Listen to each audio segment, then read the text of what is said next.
Hello everyone, welcome back to my YouTube channel English Ocean Hub. Guys, advance English structure की series में एक और video और बहुत ज़्यादा यूज़ होने वाले डेली कॉन्वर्जेशन में यूज़ होने वाले एडवांस इंग्लिश स्ट्रक्चर हैं. So without further ado let's get started today's video. First structure is for no reason. For no reason means बिना किसी कारण के. For no reason.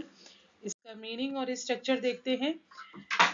Means something happened or was done without a clear or apparent cause or justification.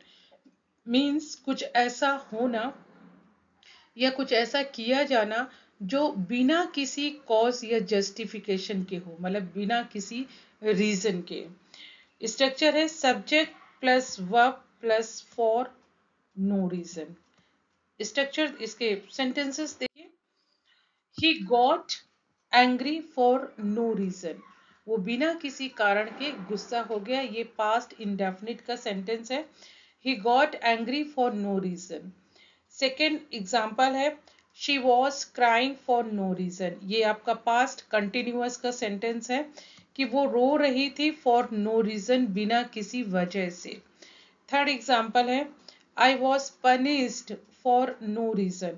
ये आपका past indefinite का passive voice है कि आई was punished, मुझे सजा मिली या मुझे सजा दी गई बिना किसी गलती के. फॉर नो रीजन मतलब बिना किसी वजह से, बिना किसी यहाँ पे सजा की बात इसलिए गलती है कि उसको गलती की सजा मिली, मतलब बिना किसी गलती की सजा मिली.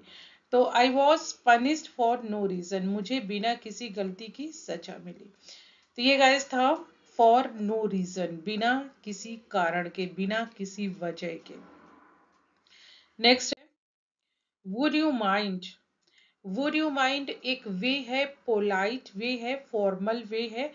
जब किसी को अगर आपको पूछना है कि क्या आपको प्रॉब्लम होगी अगर, और फिर उसके बाद जो भी आपको कहना है कि आपको कोई दिक्कत तो नहीं होगी अगर ऐसा, मतलब अगर आप कहीं पे जा रहे हैं, सपोज दैट कि आप बस में बैठे हैं और विंडो सीट पे कोई आदमी बैठा है और आपको उससे बोलना है कि भाई साहब अगर ये आप खिड़की खोलेंगे आपको कोई प्रॉब्लम तो नहीं है. अगर मैं खिड़की खोलने के लिए आपको बोलूँ तो आप बोल सकते हैं would you mind opening the window please, या वुड यू माइंड. और इसमें गाइस जो वुड यू माइंड होता है उसके बाद अगर एक्शन वर्ब है तो उसमें आईएनजी लगता है. Would you mind going there, क्या आपको वहां जाने में कोई प्रॉब्लम होगी. Would you mind scooting over, क्या आपको कुछ खिसकने में दिक्कत होगी. जैसे कि आप किसी सोफे पे बैठे हैं वहां और कोई बैठा है तो आप वहां भी, मतलब एक पोलाइट वे है किसी से रिक्वेस्ट करने का, एक फॉर्मल वे है. मीनिंग है it's a polite way to ask someone if they would object to something, कि उनको किसी चीज की प्रॉब्लम तो नहीं होगी. और if you are asking them to do something, अगर उनको आप कुछ कहने करने के लिए कहते हैं तो उनको कोई प्रॉब्लम तो नहीं होगी, कोई ऑब्जेक्शन तो नहीं होगा, कोई प्रॉब्लम तो नहीं होगी. देखिए यहाँ पे वुड यू माइंड स्ट्रक्चर में, उसके बाद वर्ब में आईएनजी है, ठीक है. या फिर would you mind if subject या फिर वर्ब की वी टू बी हो सकता है अगर पास्ट की है तो. चलिए एग्जाम्पल देखिए. Would you mind opening the window.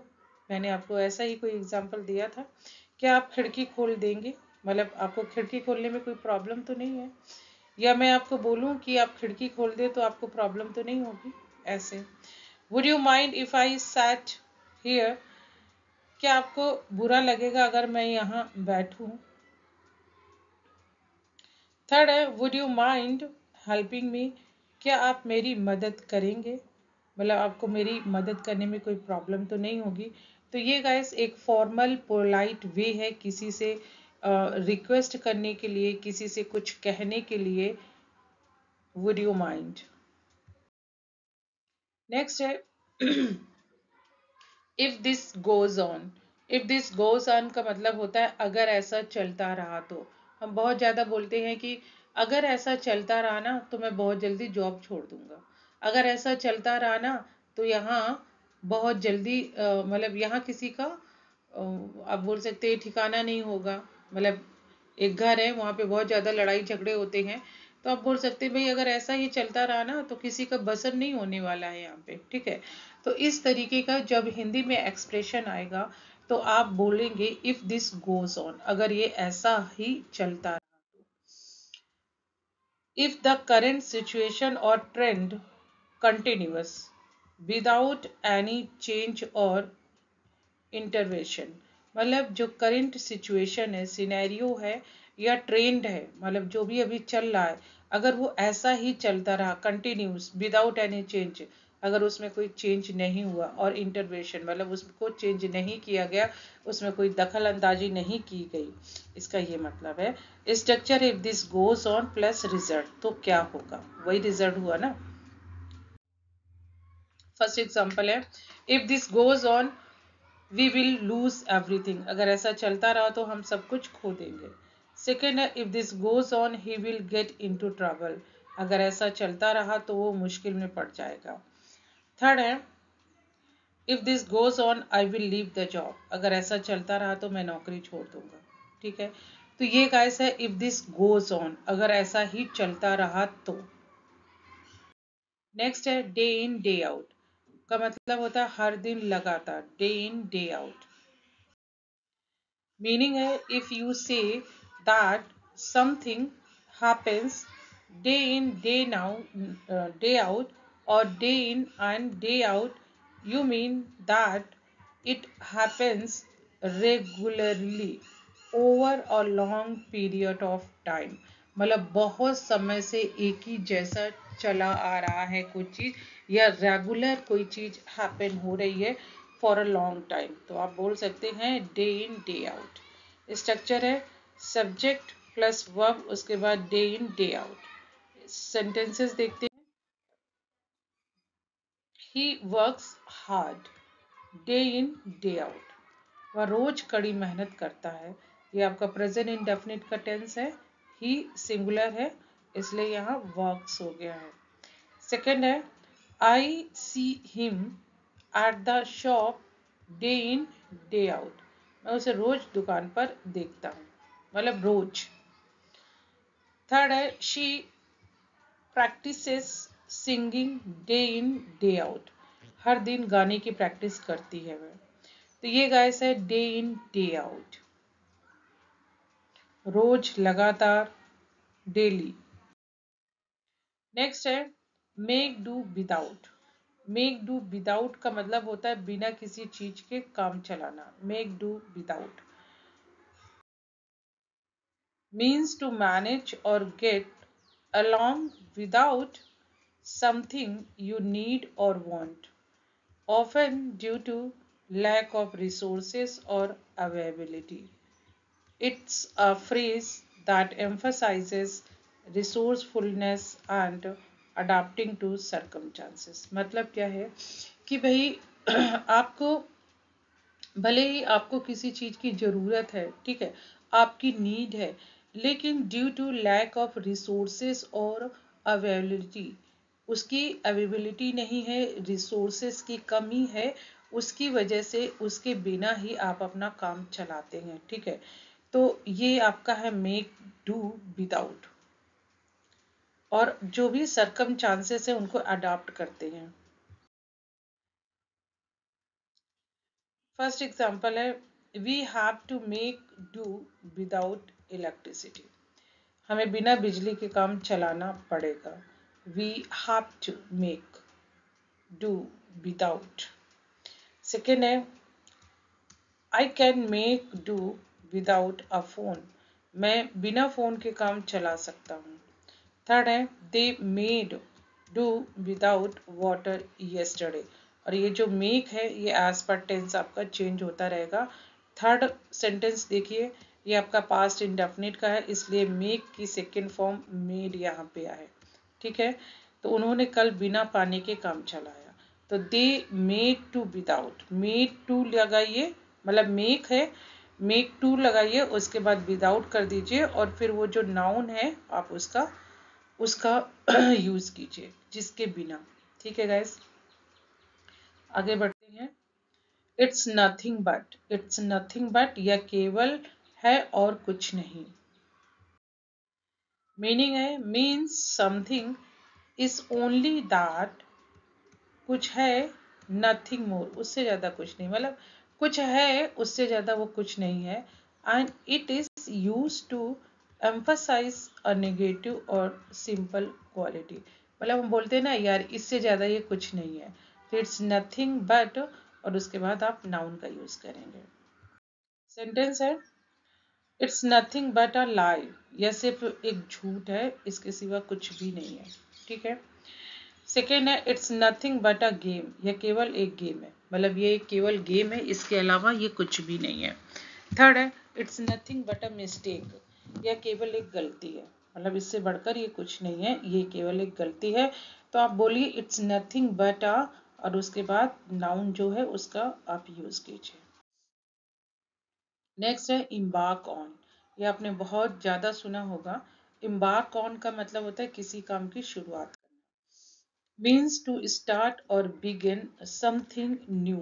ठीक है, इम्पॉर्टेंट और एक्साइटिंग, जब आप किसी काम की शुरुआत करते हैं जो कि बहुत महत्वपूर्ण है, एक्साइटेड है और नया है। वेदर इट्स अ जर्नी, ये कोई जर्नी भी हो सकती है, कोई प्रोजेक्ट भी हो सकता है, आपका करियर भी हो सकता है। ठीक है, तो इम्बार्क ऑन इन आप इन कंडीशंस में यूज करेंगे जब आप इस तरीके का कुछ स्टार्ट करते हैं। स्ट्रक्चर है सब्जेक्ट प्लस इम्बार्क ऑन, और इम्बार्क ऑन गाइस ये एक साथ आता है, इम्बार्क के बाद ये प्रीपोजिशन ऑन जरूर आएगा, उसके बाद नाउन।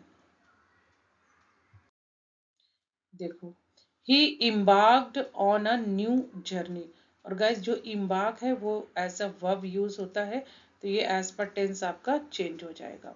तो ही इम्बार्क्ड, ये सेकेंड आपका पास्ट इंडेफिनिट का है, इसलिए यहाँ पे ईडी लग गया, इम्बार्क्ड हो गया। He embarked on a new journey, उन्होंने एक नई यात्रा शुरू की।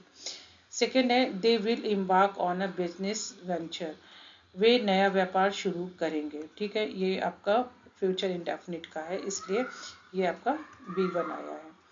थर्ड एग्जाम्पल है she embarked on her career, उसने अपने करियर की शुरुआत की। तो गाइस ये देखिए आपका पास्ट इंडेफिनिट का है, इसलिए इम्बार्क्ड आ गया V2। ये आपका था इम्बार्क्ड ऑन, किसी नई यात्रा की, जर्नी की या करियर की शुरुआत करना।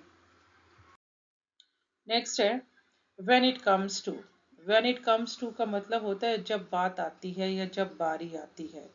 ठीक है, when the specified matter is under the consideration, मतलब जब किसी चीज की स्पेसिफिक बात आती है तो वहां पे आप यूज करेंगे when it comes to।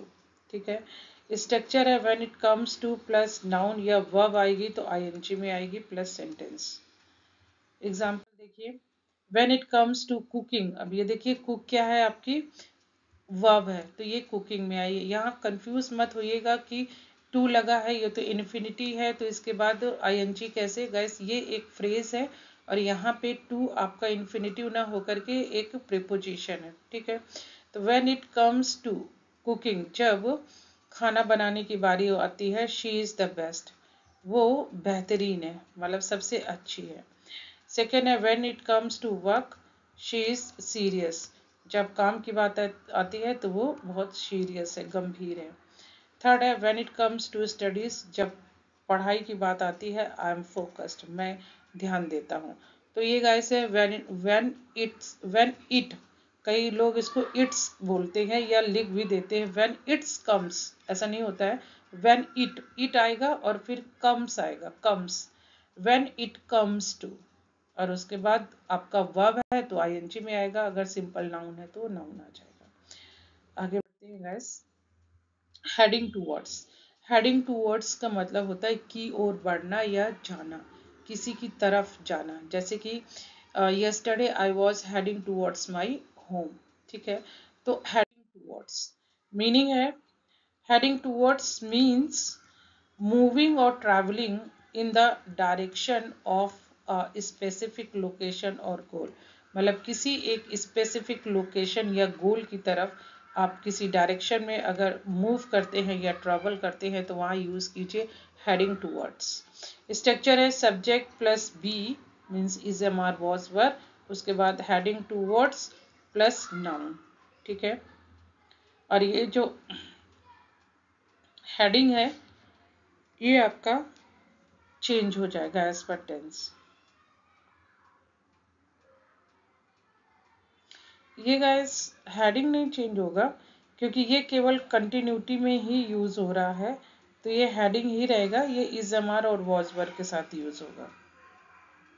वो हेडेड एक दूसरा होता है हेडेड, लेकिन ये हेडिंग टूवर्ड्स ये ऐसा ही रहेगा।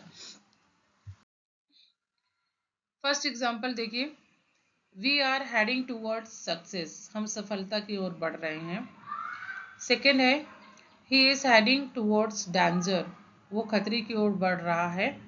थर्ड है, she is heading towards the station, वह स्टेशन की ओर जा रही है। तो ये गाइस है हेडिंग टूवर्ड्स, किसी डायरेक्शन में, लोकेशन में या किसी आपका गोल है उसकी तरफ आप जब मूव करते हैं, ट्रैवल करते हैं, तो वहां पे यूज करेंगे हेडिंग टूवर्ड्स। तो आज का वीडियो गाइस यहीं तक। ये बहुत अच्छे फ्रेजेस, एडवांस स्ट्रक्चर्स थे गाइस, जो डेली आप यूज इनका किया जाता है। आप इनकी प्रैक्टिस कीजिए। आई होप ये वीडियो आपने एंजॉय किया होगा गाइस। तो मिलते हैं नेक्स्ट वीडियो में। अगर वीडियो पसंद आए तो लाइक कीजिएगा गाइस, चैनल पे नए हैं तो चैनल को सब्सक्राइब कर लीजिएगा। Thank you guys, thank you for watching.